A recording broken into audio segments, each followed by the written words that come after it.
The chandeliers at the plaza were blinding, but not as blinding as my mother's smile for the Vogue photographer. We stood arranged in careful formation for Grandma Catherine's 80th Jubilee, everyone polished and posed like an advertisement for generational success. Then my mother glided forward. Her voice was velvet over steel. "Linda, sweetheart, could you step out of the frame? We need this to feel aspirational." She tilted her head toward me. "Just hold Isabella's purse." My sister's lips curved into a satisfied smirk. I didn't protest. I took the purse and faded into the margins. From the shadowed edge of the ballroom, I checked my phone. One notification illuminated the screen. Transaction complete, $32 million, penthouse in the tower directly next door. I lifted my gaze to where they were still posing beneath the chandeliers, smiling for a world they were desperate to impress. They had no idea I had just purchased the skyline they believed they owned. I stepped out of the frame, but I didn't leave the building. I'm Linda, 29. Before I explained who truly owned the room that night, drop a comment and let me know. Have you ever been the invisible one in your own family? I want to read your story. I didn't storm out. Storming requires feeling, and I was finished with feelings. I walked toward the coat check with the kind of controlled calm that causes strangers to instinctively move aside. A waiter passed by carrying a tray littered with empty champagne flutes. I stopped him. "Here," I said, placing Isabella's sequined clutch onto the tray. "A tip." He stared at it, confused. I was already gone. The revolving doors released me into the cool Manhattan night. The air tasted like exhaust, ambition, and old money. Most people in my position would have hailed a cab to a small Brooklyn apartment to cry into a pint of ice cream. My family certainly assumed I was headed back to the shared walk-up in Queens where I supposedly repaired laptops for rent. Instead, I turned right. I walked precisely 50 feet to the limestone entrance of the tower next door. The doorman Henry didn't ask for identification. He simply inclined his head. "Good evening, Ms. Linda." "Welcome home." Inside, the private elevator waited. No buttons, just a biometric panel. I pressed my thumb to the glass. It glowed green and the doors slid closed, muting Fifth Avenue into nothing. As the elevator ascended, my ears popped. It was a physical reminder of transition, leaving their world behind and entering my own. They thought I was the family disappointment. The artsy dropout who fiddled with computers because she couldn't survive the pressure of real success. They had no idea that while they curated Instagram grids, I was designing the framework of what came next. I wasn't fixing laptops. I was the founder and CEO of Ether AI, the machine learning unicorn that had quietly transformed predictive analytics 3 years earlier. The elevator opened directly into the foyer. Floor-to-ceiling glass, the city stretched below me like a living circuit board. Light, geometry, order, silence. That was the first thing I bought with my first $10 million. Pure, unreachable silence.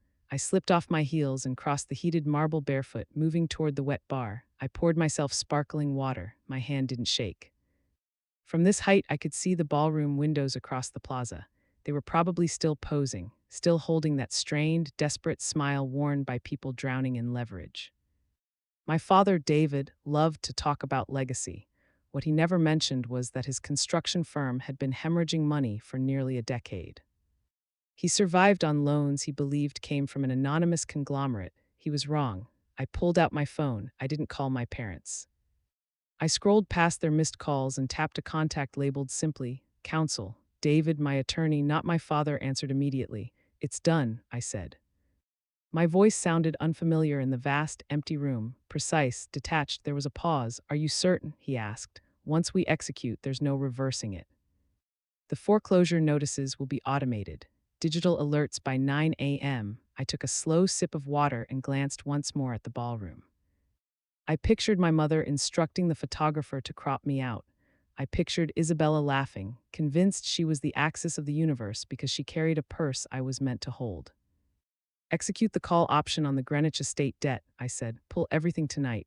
"Understood," he replied. "Initiating now." The line went dead. I didn't feel joy. Joy is warm, soft. This was colder. This was the clean satisfaction of an equation finally balancing to zero. I wasn't an IT worker. I was the bank, and the bank was collecting.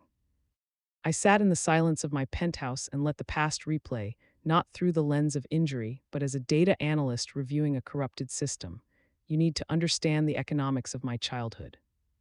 It was a manipulated market from the beginning. Isabella was the product. My parents were the investors. I was the overhead they tried to minimize. When Isabella was 14, they sent her to a Swiss boarding school. Tuition $85,000 a year. They called it an investment in her global network. That same year, I asked for a coding boot camp that cost $500. My mother laughed. She said math didn't create social capital. She told me to be realistic about my value. For Isabella's 19th birthday, there was a Porsche Cayenne in the driveway with a bow large enough to attract traffic. She didn't even have a license. It was never about utility. It was about optics. I received my father's old laptop, heavy, overheating, with a fan that screamed like it was dying. He tossed it onto my bed and told me to be grateful I had access to technology at all. That laptop was their fatal error. I didn't use it for homework. I used it to vanish. For years, I studied them. I stopped asking why they didn't love me and started asking how their system functioned. In narcissistic family structures, roles are assigned early and rigidly. Isabella was the golden child, the externalized ego.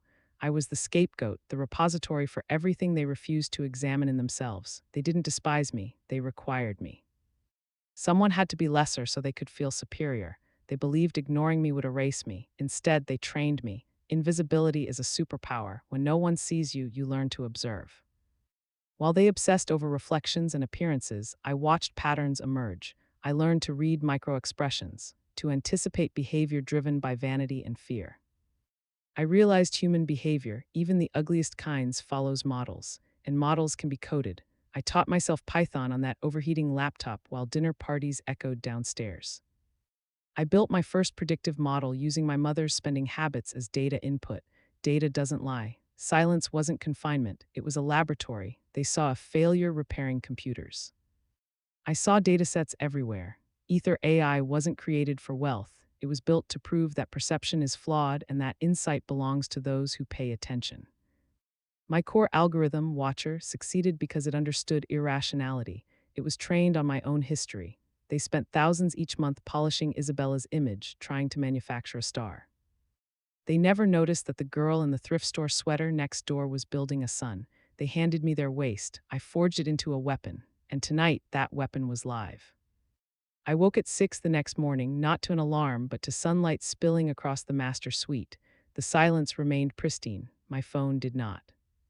7 voicemails from my mother between midnight and 3 a.m. I listened without dread, the way an auditor reviews a failed compliance report. "Linda, you have a lot to explain," she said, fury stretched thin.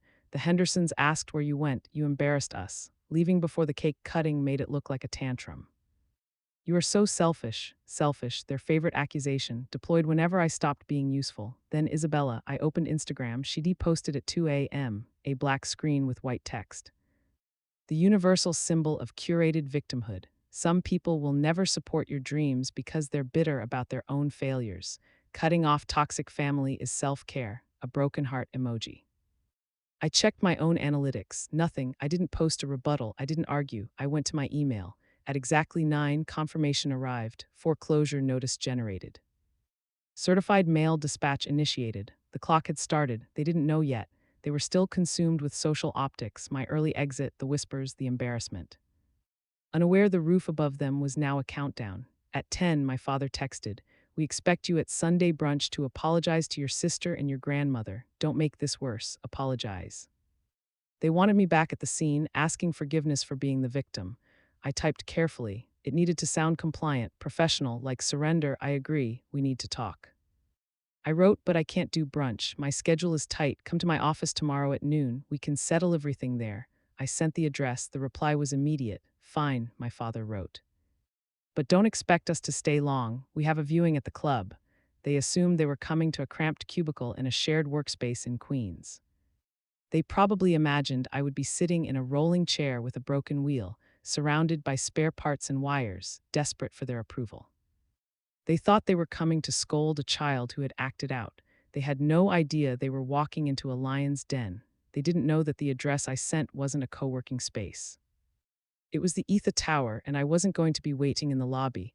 I was going to be waiting at the head of the table. I set the phone down on the marble island. I drank my coffee.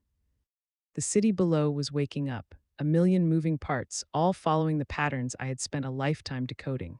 My family thought they were playing a game of social chess. They didn't realize I had already bought the board. They arrived at noon sharp. My father was wearing his golf blazer, the one he wore when he wanted to project authority. My mother was clutching her pearls like a lifeline.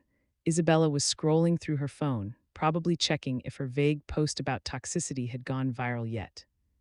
They walked into the lobby of the Ether Tower, and I watched them on the security feed from my office. They looked confused. They were scanning the directory, probably looking for a small tech repair shop or a generic co-working space.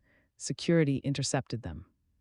"We're here to see Linda," my father said, his voice carrying that imperious tone he used with service staff. "She works here. Ms. Linda is expecting you." The guard said, "Please take the express elevator to the 45th floor.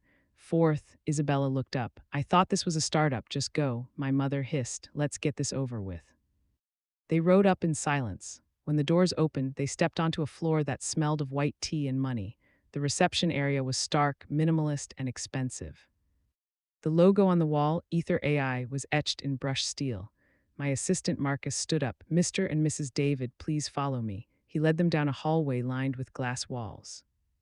They passed engineers working on dual screens, data analysts discussing predictive models, and a server room humming with millions of dollars of hardware. My father stopped walking for a second, looking at the scale of it. He knew construction costs. He knew what square footage in this district cost. The math wasn't adding up in his head. Marcus opened the double doors to the boardroom. I was sitting at the head of a table made of a single slab of black walnut. The view behind me stretched all the way to the Hudson. I wasn't wearing the hoodies they associated with my failures. I was wearing a bespoke suit tailored to the millimeter. "Sit down," I said. My mother blinked. "Linda, whose office is this?" "Mine," I said. "Yours," Isabella laughed. A nervous, jagged sound. "Did you break in? Are you the receptionist? You can't just sit down," I repeated. My voice wasn't loud, but it had the weight of ownership. They sat. My father looked around the room, his eyes darting from the view to the assistants outside to me. He was starting to sweat.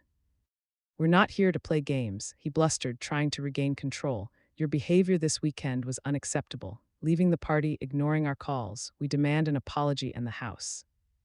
My mother added, "You bought the penthouse next door. With what money did you take out a loan in our name? Because if you did," I slid a black folder across the table. It stopped perfectly in front of my father. "Open it." He hesitated, then flipped it open. The first page wasn't an apology. It was a legal document, an eviction notice. "What is this?" he whispered. "A 30-day notice to vacate," I said. He scoffed. "You can't evict us. I own that house. I built it. You built it." I agreed. "But you haven't owned it for 2 years. I activated the console." The glass wall darkened and a screen dropped, revealing a debt purchase agreement. "Nemesis Holdings, the anonymous LLC that saved you from foreclosure. Your miracle investor." I paused. That was me. Silence fell. "I bought your debt, your mortgage, your business loans. I've let you stay because I wasn't ready. Now I am." His face drained. "You own my company. I own everything," I said. My mother tried to plead, but I pressed on. Another document appeared, an old withdrawal slip from my college trust. "Grandma funded my education for 18 years. You told me the market wiped it out." I pointed at the forged signature. It was liquidated. $252,000 signed in my name while I was in London. A forgery, bank fraud. The next screen showed where the money went. Isabella's modeling fees.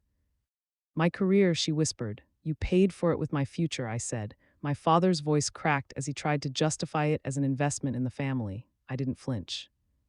"My lawyers drafted the criminal complaint: forgery, wire fraud, embezzlement. If I file, you both go to prison." They crumbled. "So here's the deal," I said. "Sign the Greenwich house over to me."